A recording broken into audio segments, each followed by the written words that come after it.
pertama adalah teori belajar sosial yang dicetuskan oleh seorang psikolog Kanada yang bernama Albert Bandura. Menurutnya, tingkah laku manusia memiliki pola timbal balik yang berkelanjutan dan pola interaksi ini dipengaruhi oleh lingkungan dan juga perilaku kognitif dari individu tersebut.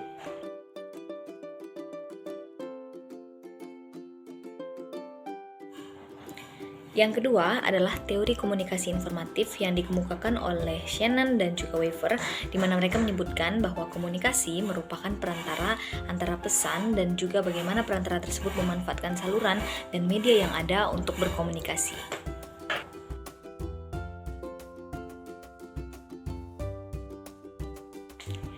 Teori selanjutnya adalah teori komunikasi Lasswell yang dikemukakan oleh Harold Lasswell, di mana dia menyatakan bahwa komunikasi memiliki satu model yang sederhana yang terdiri dari siapa, berbicara apa, di dalam saluran yang mana, ditujukan untuk siapa, dan apa pengaruhnya.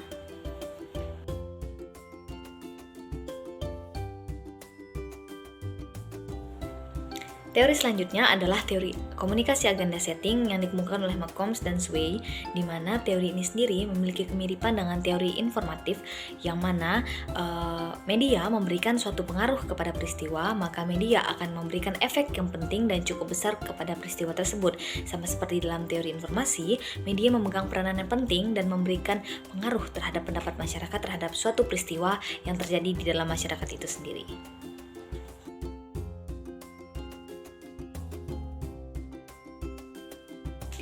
Yang kelima adalah teori uses and gratification atau penggunaan dan kepuasan. Teori ini sendiri dikembangkan oleh Blamire dan Coates pada tahun 1974, dan mereka berpendapat bahwa pengguna media memiliki peran yang aktif dan utama dalam memilih media yang digunakannya, sehingga pengguna media dapat dikatakan sebagai pemeran utama atau aktor utama dalam suatu proses komunikasi di dalam teori ini.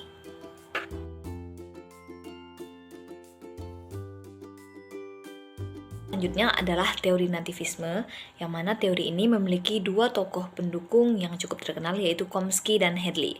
Teori ini sendiri memiliki anggapan bahwa manusia adalah satu-satunya makhluk Tuhan yang dapat berkomunikasi dengan cara yang verbal, dan di sisi lain bahasa merupakan suatu yang sangat kompleks, dan karena itu manusia harus senantiasa belajar untuk bisa berkomunikasi dengan makhluk Tuhan.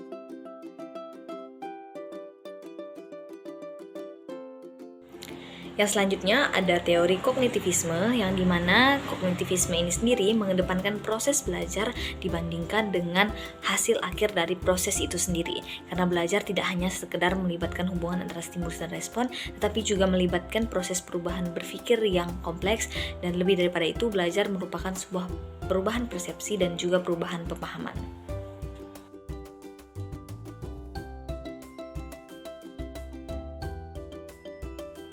Berikutnya adalah teori ketergantungan yang dikemukakan oleh Ball-Rockich dan juga Devlur.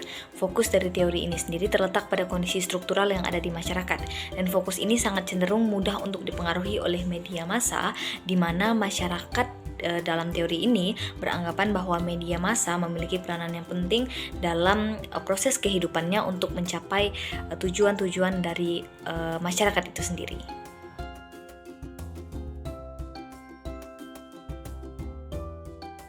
Selanjutnya adalah teori kultivasi yang dikembangkan oleh George Gepner, di mana teori ini sendiri membahas mengenai efek dari komunikasi massa, yang pandangannya menyebutkan bahwa media massa memiliki efek yang bersifat kumulatif dan lebih berdampak pada tataran sosial budaya masyarakat daripada personal atau kepribadian seseorang.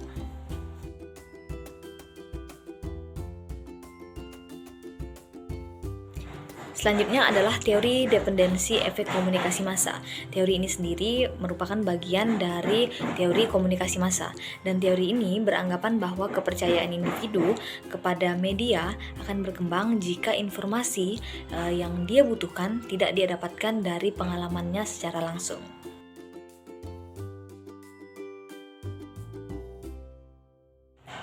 Kemudian ada teori pengharapan nilai. Teori pengharapan nilai ini sendiri merupakan bagian dari teori komunikasi massa. Teori ini bertujuan untuk mengetahui seberapa besar pengaruh penggunaan media terhadap massa yang dinilai berdasarkan kepentingan dari penggunaannya.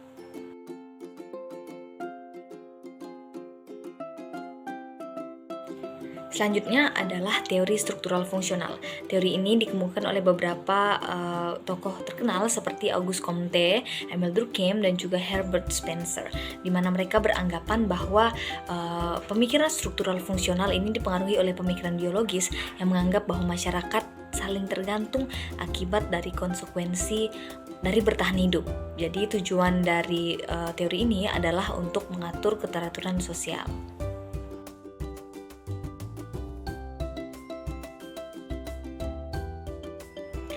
Teori selanjutnya adalah teori sikap atau standpoint yang dikemukakan oleh Harding dan Wood, di mana mereka menjelaskan bahwa salah satu cara terbaik untuk mengetahui bagaimana keadaan dunia ini dimulai adalah dari sikap atau sudut pandang wanita. Fokus bahasa dari standpoint ini sendiri adalah kaum wanita yang cenderung termarginalisasi, sehingga teori ini merupakan turunan dari teori feminisme.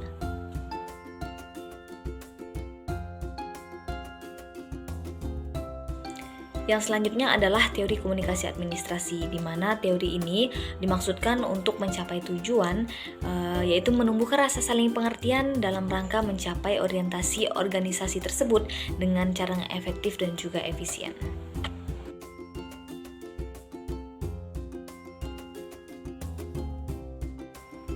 Selanjutnya adalah teori operant conditioning yang dikemukakan oleh Skinner, di mana teori ini berpendapat bahwa motivasi dan juga penghargaan merupakan dua faktor yang penting dalam proses pembelajaran.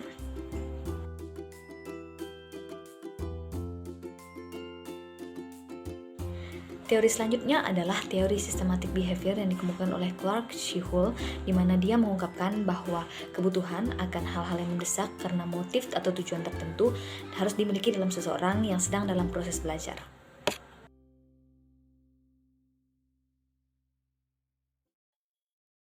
Selanjutnya adalah teori connectionism yang dikemukakan oleh Thorndike, di mana teori ini menyebutkan bahwa suatu organisme atau individu akan melakukan suatu tindakan coba-coba jika bertemu dengan situasi yang baru.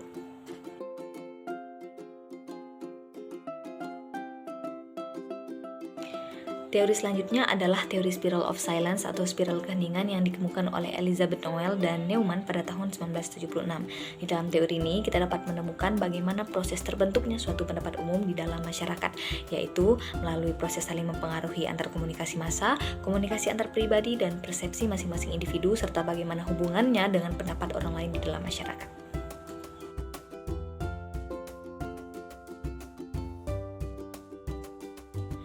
Berikutnya adalah teori inokulasi yang dikemukakan oleh McGuire, di mana teori ini menyampaikan bahwa lebih baik membekali orang terbujuk dengan argumen sanggahan daripada membiarkannya tidak siap untuk menyangkal perspektif atau argumen dari lawan.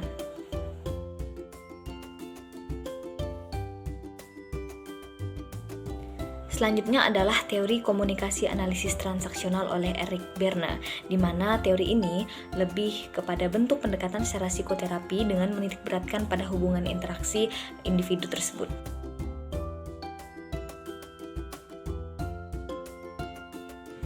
Kemudian ada teori birokrasi yang dikemukakan oleh Max Weber. Di dalam teori ini sendiri, model birokrasi ini ditujukan untuk komunikasi organisasi, dan model dari birokrasi ini sendiri seringkali dipakai untuk mencapai komunikasi di dalam suatu organisasi yang efektif dan dapat mencapai tujuan dari organisasi tersebut.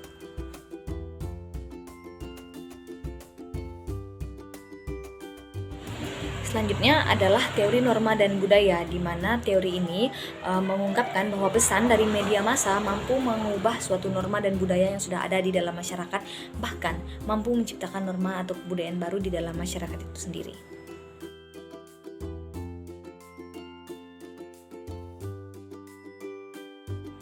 Teori selanjutnya adalah teori komunikasi dua tahap yang diteliti oleh Paul Lazarsfeld, di mana teori ini membahas mengenai efek dari media massa dan juga berasumsi bahwa proses stimulus bekerja dalam menghasilkan efek ke dalam media massa.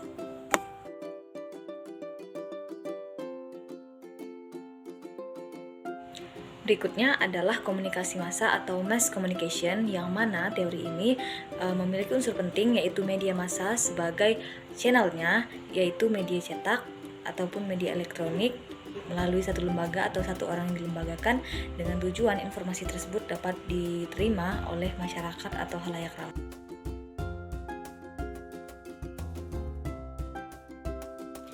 Dan yang terakhir adalah teori imperialisme budaya atau cultural imperialism theory yang dikemukakan oleh Herb Schiller pada tahun 1973. Teori ini sendiri menyatakan bahwa negara barat mendominasi media di seluruh dunia dengan alasan media barat mempunyai efek yang kuat untuk mempengaruhi media di negara-negara lain, khususnya negara-negara berkembang.